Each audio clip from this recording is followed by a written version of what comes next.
Assalamualaikum warahmatullahi wabarakatuh.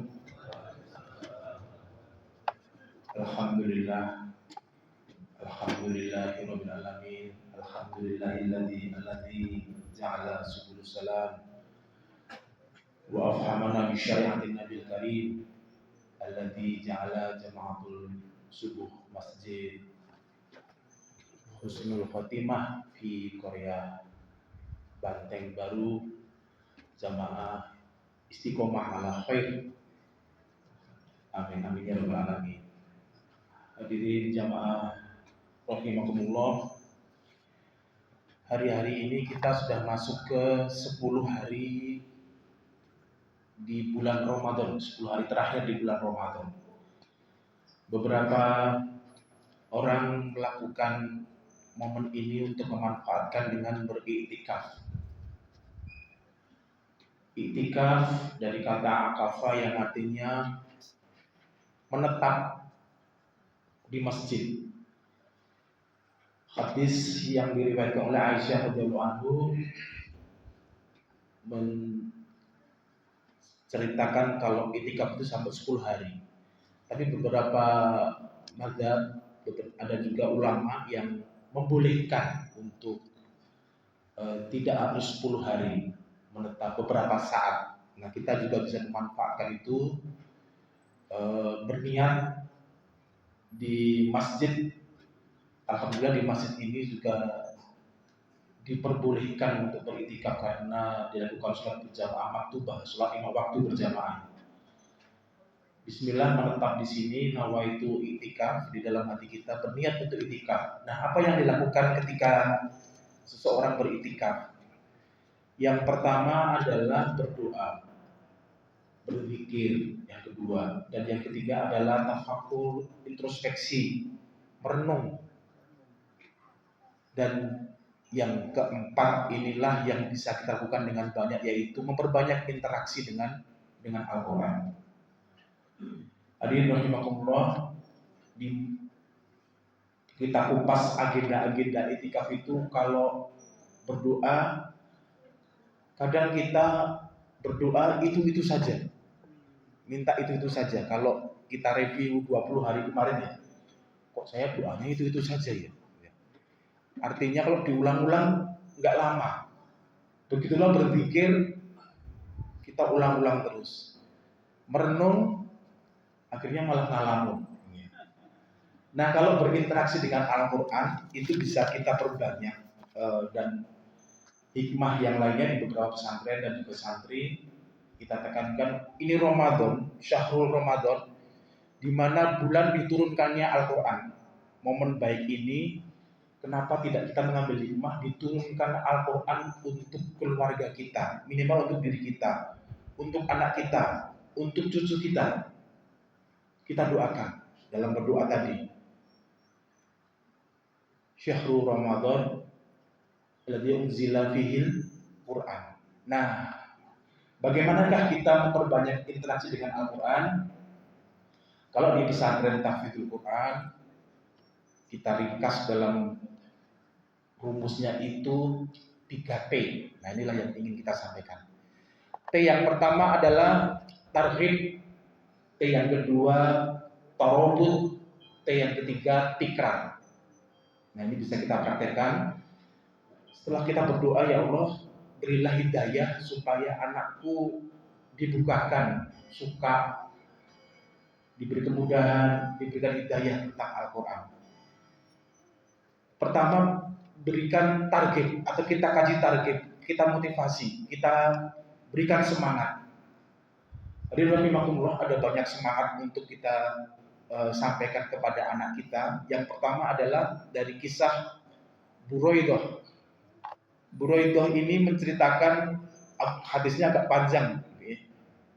Ketika di akhirat, di yaumil qiyam, hari qiyam, hari dibangkitkan, hari berdiri, itu ada orang tua yang dapat mahkota kemuliaan dan jubah kok lain daripada yang lain.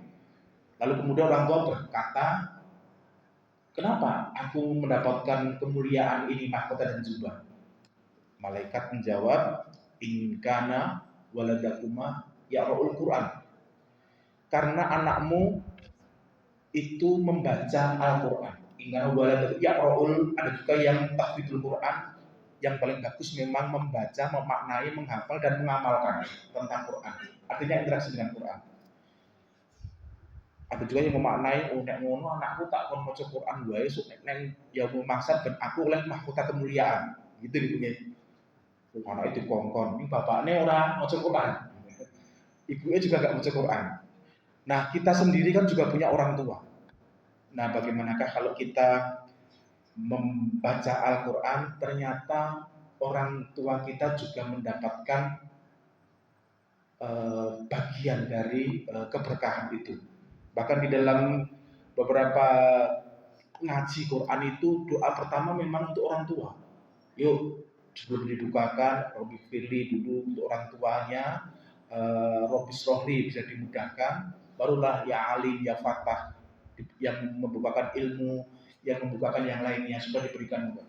Nah, orang tua juga mendapatkan. Oleh karena itu tidak ada istilah aku wis tuwa rasa ngaji Quran. Artinya mengkajinya. Bahkan pernah memandu jamaah menghafal Quran itu ada yang mulainya habis pensiun. Oh, pensiun kok orang di gawean. Dulunya waktu dosen sibuk dengan menulis, meneliti.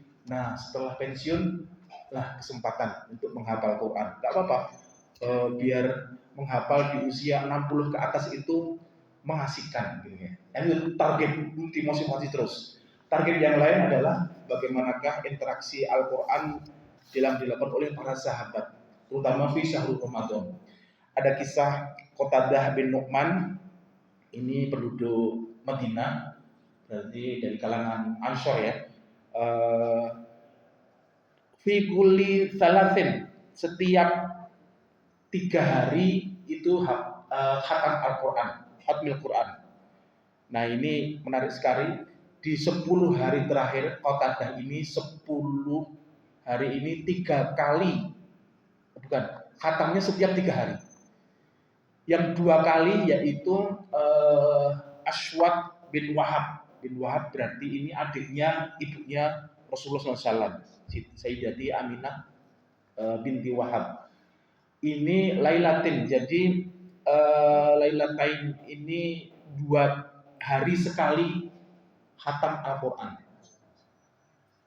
Nah, kita sudah khatam berapa sampai 21 hari ini? Atau malah ada yang belum mengambil Al-Quran yang di lemari. Nah, itu makanya kita ambil, kita banyak interaksi dengan Al-Quran. Yang cukup masyhur, tapi kita agak ya bisa meniru itu, yaitu Imam Syafi'i. Imam Syafi'i itu fi syahrul Ramadan yahtimul Quran fi syahrul Ramadan Sitin itu 60 kali. 60 kali. Apakah ada orang yang bisa meniru seperti ada? Orang Jogja. Saya dulu lihat langsung orang ini karena dia menerima setoran hafalan itu 3 kali sehari. Habis subuh sampai selesai itu bisa 30 juz, tapi dengan banyak santri setorannya.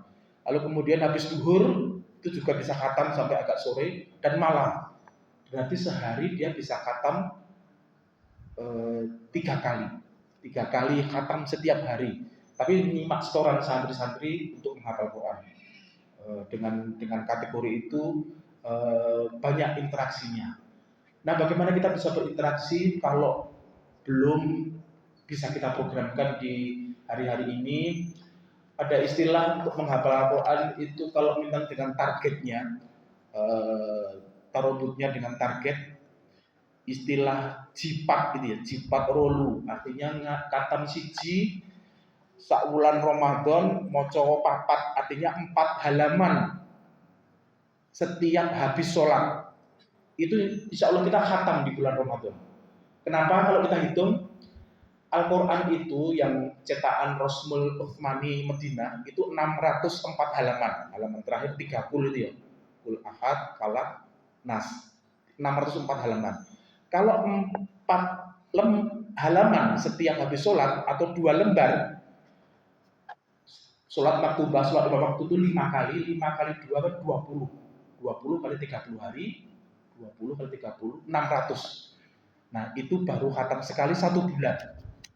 Nah kalau tidak ya bisa dikumpulkan habis subuh dan habis isya itu juga bisa dikumpulkan. Nah inilah targetnya. T yang kedua yaitu tarobut. Tarobut itu diikat dengan target. Ikatan yang paling bagus adalah diikat dengan makna. Maca Quran sak makna nih. Pakai yang terjemah sebelahnya tidak apa-apa.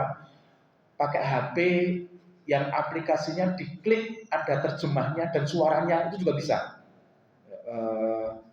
Ada tetangga itu santri tepatnya menghadiahi orang tua itu pet. Dia nanya-nanya browsing pet. Untuk apa? Mau saya hadiahkan ke Simbah. Ternyata Simbahnya dibelikan pet yang ada Al-Qur'annya. Diklik ada suaranya. Jadi Al-Qur'an hafalan per halaman itu ya. Dan ada artinya. Oh ternyata menarik sekali. Untuk kemudian bisa mengikat tarobut, mengikat dengan makna, mengikat dengan arti, atau mengikat kalau yang masih muda-muda, mengikat dengan rumus-rumus. Rumusnya itu hanya 604 rumus tadi menghafal per halaman. 604, 30, halaman 440 sebelah kiri, itu surat Yasin, apa ada rumus-rumus di Al-Quran pojok itu, di pinggirnya rumus-rumus yang kita bisa memancing untuk hafalan-hafalannya. Nah itu termasuk tarobut, cara mengikat. Kalau kita dulu belajar waktu kuliah, jembatan keledai atau kedelai, keledai ya, jembatan keledai untuk mengikat rumus-rumus itu. Jadi rumus sistem periodik kimia untuk logam mulia apa, bacana magal, reaksi kimia apa, mula-mula bereaksi timbang mas bambang, itu dibikin rumus-rumus supaya mudah. Nah Al-Quran tidak serumit buku kitab kaum series atau buku-buku kedokteran di medik gitu ya. Itu lebih mudah kita hafalkan, apalagi itu kalau kita masukkan ke dalam tarobut. Itu selalu tarobut. Dan kunci yang ketiga setelah target dimotivasi, tarobut diikat maknanya dan rumus-rumusnya, yaitu tikrar. Santri sering bertanya, Ustaz, gimana caranya menghafalkan Al-Quran? Diulang. Yang kedua apa Ustaz? Diulang. Yang ketiga apa? Balenono, diulang gitu ya. Kenapa? Kenapa kita hafal Al-Fatihah? Kenapa Bu? Kita dibolak-balik apal. Karena kita sering mengulang-ulang. Kenapa kita nggak hafal Al-Baqarah? Karena kita nggak pernah mengulang-ulang. Nah oleh karena itu marilah kita tikrar, kita karir, kita ulang-ulang dan insya Allah itu akan menghafal.